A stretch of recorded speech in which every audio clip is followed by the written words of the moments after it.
Hadirin jamaah sekalian yang dimuliakan Allah Subhanahu wa taala. Berbakti kepada kedua orang tua ini hukumnya wajib. Bahkan orang yang tidak berbakti kepada kedua orang tua salah satu minal kabair, atau salah satu dosa besar. Yang mana dosa besar ini tidak akan diampuni oleh Allah Subhanahu wa taala kecuali dengan sebenar-benarnya taubat kepada Allah dan meminta maaf kepada yang bersangkutan. Jadi durhaka kepada orang tua ini termasuk sab'ul mubiqat, 7 perkara yang akan mencelakakan manusia baik di dunia ataupun di akhir. Jadi setiap manusia harus berbakti kepada kedua orang tua. Bahkan berbakti kepada kedua orang tua Allah rendengkan dalam perintah untuk menyembah Allah. Di dalam Al-Quran Allah berfirman, wa qada rabbuka alla ta'budu illa iyyahu wa bil walidaini. Allah memerintahkan kepada kalian agar tidak sekali-kali menyembah selain kepada Allah. Wa bil walidaini ihsana, dan kepada orang tua harus berbuat baik, harus berbakti.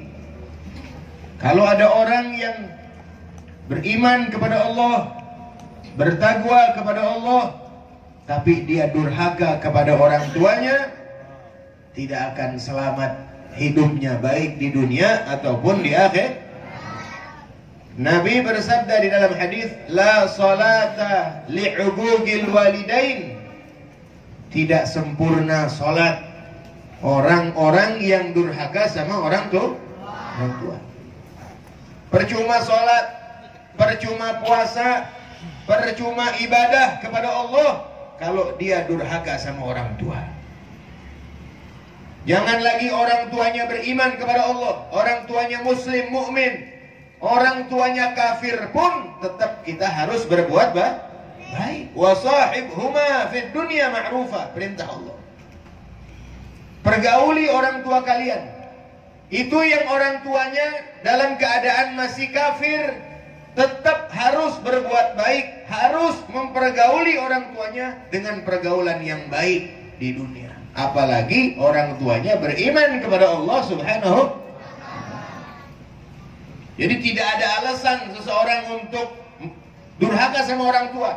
Salah satu dosa yang tidak diterima alasan adalah orang yang durhaka sama orang tua. Nggak diterima alasannya. Kenapa ente durhaka sama orang tua? Nggak ada pertanyaan begitu nanti. Orang kalau udah durhaka, nyungsep langsung ke neraka. Nggak pakai ada pertanyaan. Kenapa? Kalau sholat masih ada pertanyaan. Kenapa ente nggak sholat? Oh, saya nggak sholat, saya lupa. Uzur.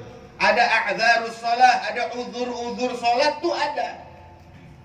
Kenapa ente nggak puasa? Oh, saya sakit, tidak mampu untuk berpuasa.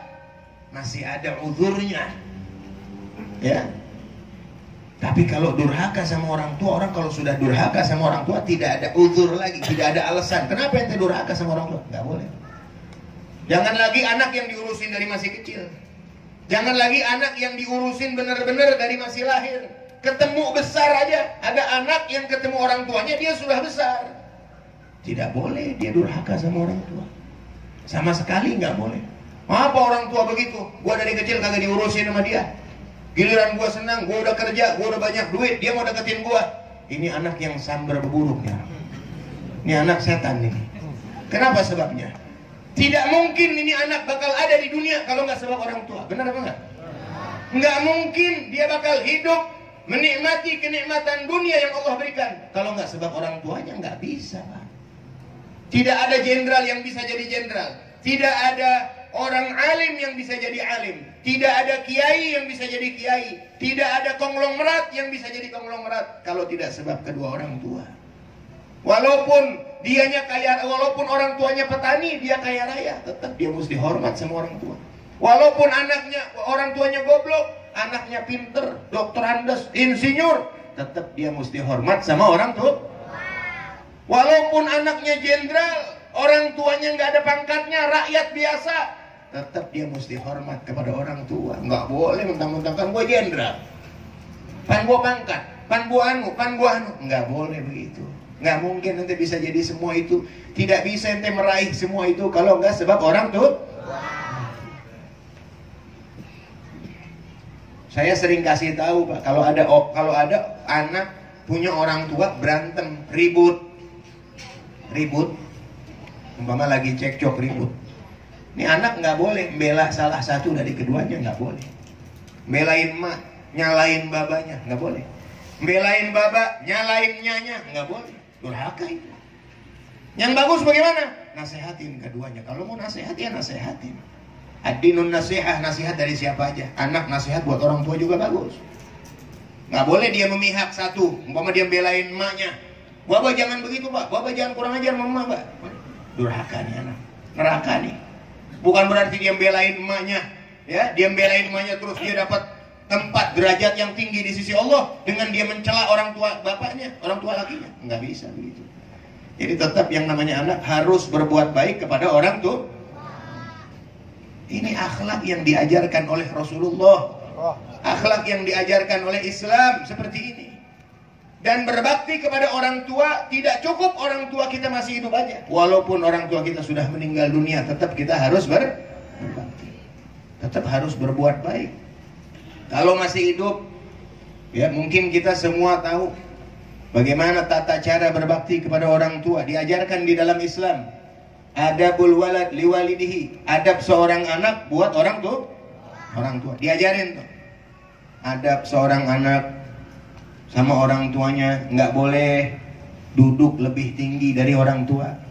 Itu anaknya nggak boleh duduk lebih, babanya di ubin, dianya di bangku, durhaka tuh. Kurang ajar tuh. Ya.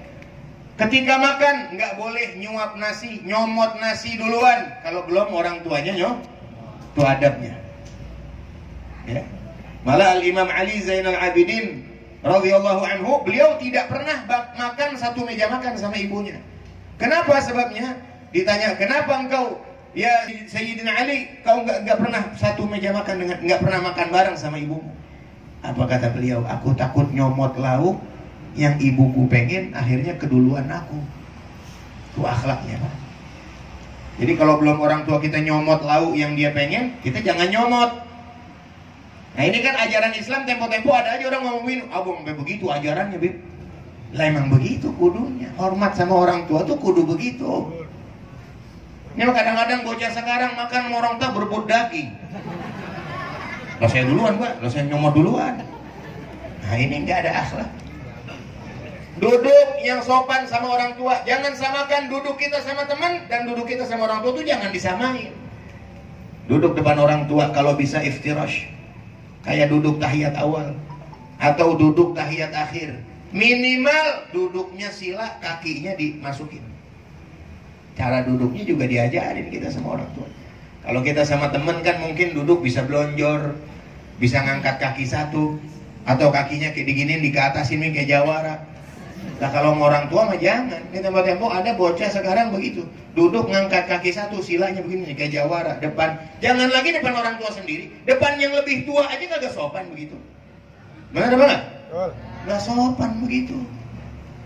Ente ini mesti hormat sama orang yang lebih tua dari ente.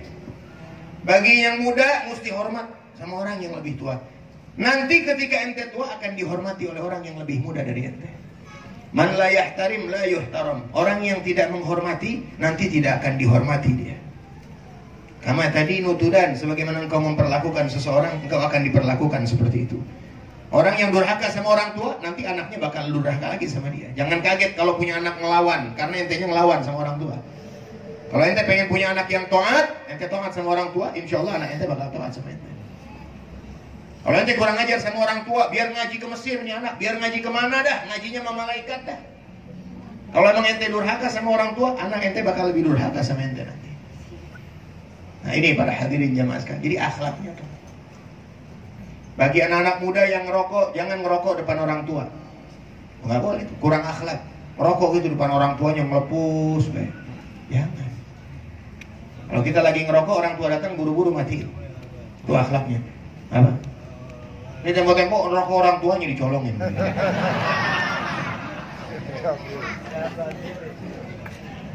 Ini nggak benar.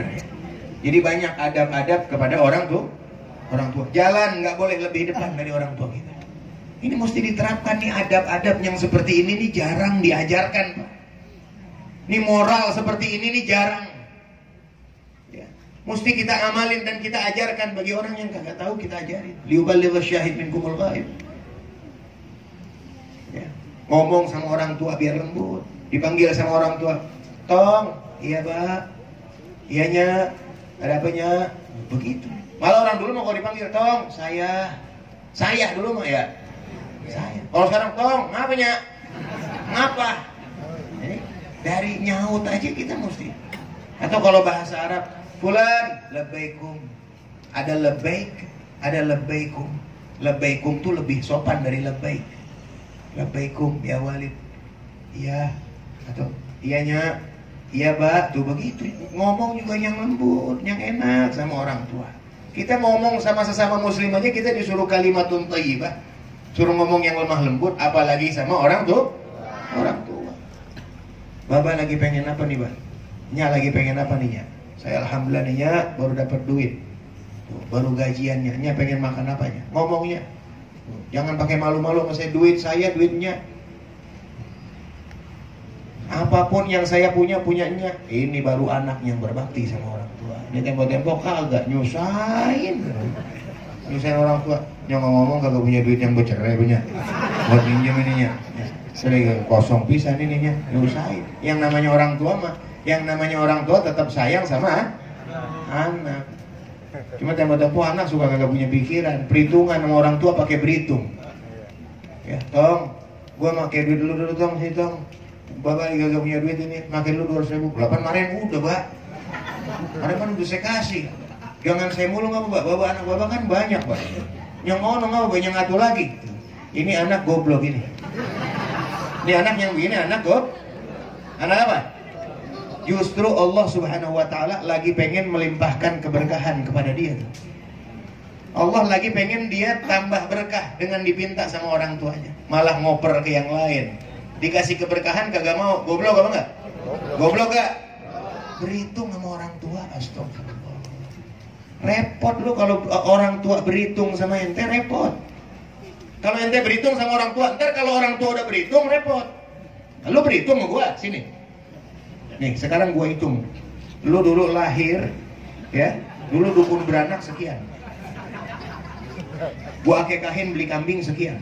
Acara gua bikinin akekah lu sekian juta. Terus lu gua sunatin kriaan sekian. Terus susu lu nih dari umur 2 tahun, susu gua beliin susu lu.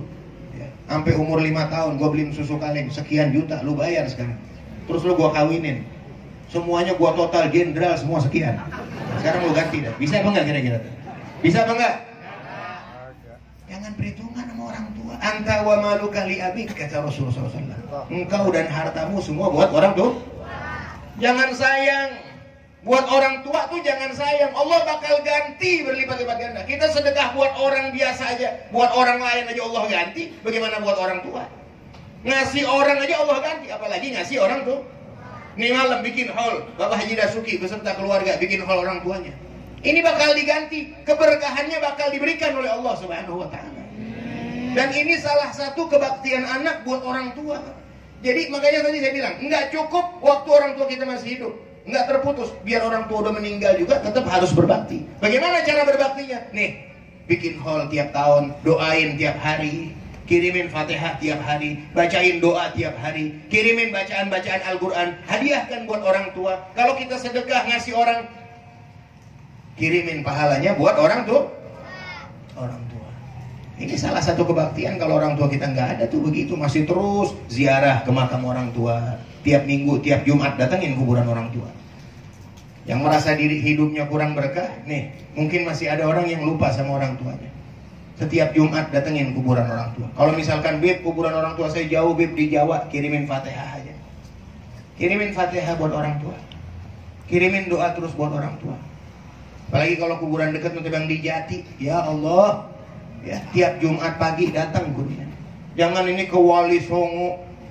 Wali 9 sampai ke Bali, sampai ke Madura pergi.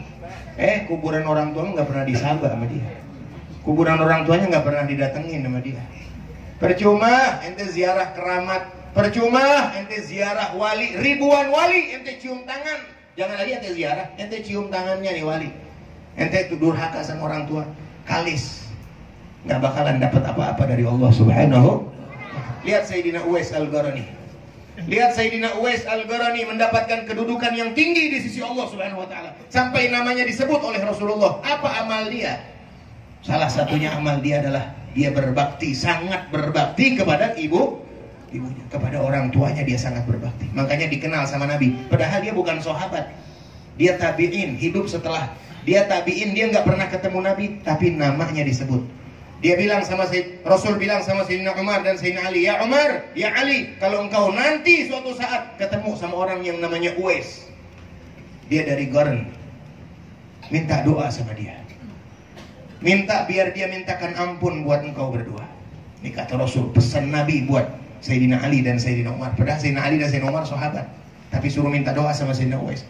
Apa Sayyidina Uwais amalnya? Dia berbakti, sangat berbakti kepada orang tuanya.